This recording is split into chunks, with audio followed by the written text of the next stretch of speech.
हमारे जीवन में कई बार ऐसी सिचुएशंस आती है कि हमें पता ही नहीं चलता क्या करना, चारों तरफ केवल खाई ही खाई दिखती है। उस समय पे क्या करें कुछ समझ नहीं आता।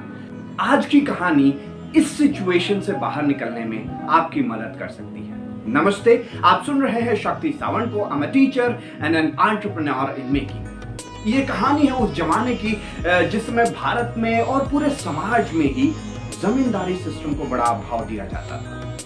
उस समय एक छोटा व्यापारी अपने गांव के जमींदार से कुछ पैसे उधार लिया था और उधार को लौटाने का समय समाप्त हो गया था। उस समय जमींदार की इतनी पावर हुआ करती थी कि वो अपना पैसा लेने के लिए कुछ भी कर सकते थे और कोई उन्हें कुछ कहने वाला नहीं था। वही होने लगा, उस छोटे व्यापारी को वो जमींदार परेशान करने लगा, अलग अलग डिमांड्स करता था, अलग अलग तरीके से उसे परेशान करने लगा। कुछ कैसी भी हालत में उसे अपने पैसे वापस चाहिए। ये अचानक एक दिन उस जमींदार की नजर व्यापारी की बेटी पर पड़ती है जो कि बहुत खूबसूरत थी। वो देखते ही जमींदार के दिमाग में अलग अलग ख्याल बुनने लगते हैं और वो व्यापारी से कहता है, मैं तुम्हारा सारा कर्जा माफ कर सकता हूँ, लेकिन इस शर्त के दौरान तुम्हें अपनी बेटी की शादी मुझसे करनी पड़ सकती है। व्यापारी घबरा जाता है, उसे लगता है ये जमींदार इतना बुजुर्ग हो चुका है, कभी भी मर सकता है और ये मेरी बेटी से शादी करेगा, मेरी बेटी की जिंदगी बर्बाद हो जाए। ये सारी चीजें सोच कर व्यापारी परेशान हो जाता है। लेकिन झिझक के भी उसके पास और कोई ऑप्शन नहीं बचा था, क्योंकि अगर वो परेशान करता रहेगा तो उसके घर का माहौल अच्छा नहीं हो पाएगा। वो हाँ कर देता है। उसके बाद जमींदार अपनी शर्त रखता है, कहता है कि ये थाली है, इस थाली में मैं 2 पत्थर रखूंगा, एक ब्लैक और एक व्हाइट, और तुम्हारी बेटी को एक पत्थर उसमें से निकालना होगा। अगर वो उजला पत्थर निकाल पाती है तो मैं तुम्हारा कर्जा माफ कर दूंगा, मुझे कुछ और नहीं चाहिए।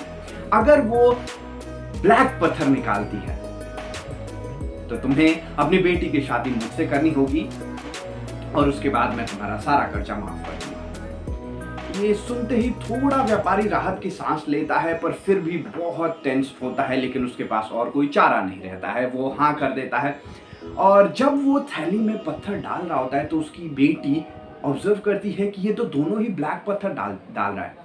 अब उस बेटी के पास 3 ऑप्शंस थे क्या करना है। नंबर 1, वो पत्थर निकालने से ही मना कर दी, क्योंकि उसे पता है दोनों ही ब्लैक पत्थर है, उसे शादी करनी पड़ेगी, लेकिन उसके कंसीक्वेंसेस होते कि उसके पापा को ये सब झेलना पड़ता। दूसरा ऑप्शन उस बच्चे के पास था कि वो व्यापारी की सच्चाई सबको बता दे, लेकिन अगर व्यापारी की बेइज्जती हुई तो उसका खामियाजा भी उसके पापा को ही भुगतना पड़ेगा। तीसरा ऑप्शन था सब कुछ जानते हुए भी अपने पापा की फ्रीडम के लिए अपने जीवन की कुर्बानी वो बच्ची दे देती। खैर, वो बच्ची आगे बढ़ती है और वो थैली में हाथ डाल के एक पत्थर निकाल के नीचे गिरा देती है। उसके बाद हिल डुल के कहती है, माफ कर दीजिए जमींदार साहब, मैं इतनी भोली हूँ, मैं इतनी नादान हूँ कि एक पत्थर को भी नहीं संभाल पाई। आप थैली में हाथ डाल के देखिए, अगर उसमें काला पत्थर हुआ तो मैंने सफेद पत्थर निकाला था, अगर उसमें सफेद पत्थर हुआ तो मैंने काला पत्थर निकाला था। जमींदार मुस्कुराता है और अब चुपचाप अपनी हार मान के वहां से चला जाता है। व्यापारी बहुत खुश होता है और अपनी बेटी की शादी कुछ समय बाद एक सुंदर नौजवान से करके अपना जीवन खुशी खुशी बिताता है। माय डियर फ्रेंड्स, हमारे जीवन में भी ऐसी सिचुएशंस आती हैं। कई बार टफ सिचुएशंस में अलग प्रकार की सोच काम कर जाती है। फॉर एग्जाम्पल, आप एग्जाम की प्रिपरेशन कर रहे हैं, आप दिन रात प्रिपरेशन करते जा रहे हैं और अब आपका पढ़ाई में मन नहीं लग रहा है। आपके पास 2 ऑप्शन हैं। सिंस एग्जाम आने ही वाला है, आप पढ़ते रह सकते हो, लेकिन अब समझ में नहीं आ रहा है तो आपकी प्रोडक्टिविटी भी कम हो रही है, आपको पढ़ने का मन नहीं कर रहा और पढ़ाई तो छोड़ नहीं सकते क्योंकि एग्जाम आ रहा है। आप ऐसी सिचुएशन में क्या कर सकते हैं? एक out of the box thinking. Take half day break, आधे दिन का ब्रेक लीजिए, और अगर आपको पेंटिंग पसंद है तो पेंटिंग करना शुरू कीजिए। अगर आपको खेलना पसंद है, जाके अपने दोस्तों के साथ खेलिए। अगर आपको बातें करना पसंद है तो बातें कीजिए किसी से। अगर आपको मूवीज पसंद है तो अपनी फेवरेट मूवी को एक और बार देखिए।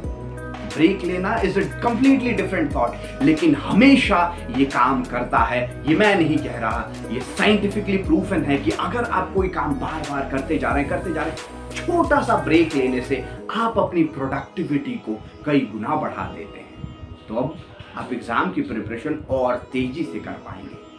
इसीलिए कभी भी जीवन में ऐसी सिचुएशन आए तो out of the box thinking को हमेशा याद रखिएगा, क्योंकि अगर आप कामयाब नहीं भी हुए तो आपको बहुत अच्छा महसूस होगा। जस्ट रिमेंबर, बॉक्स के बाहर सोचने से कई बार सॉल्यूशन सामने आ जाता है। नमस्ते, शब्बा खैर, आप सुन रहे हैं इंस्पायर्ड जीवन स्टोरीज।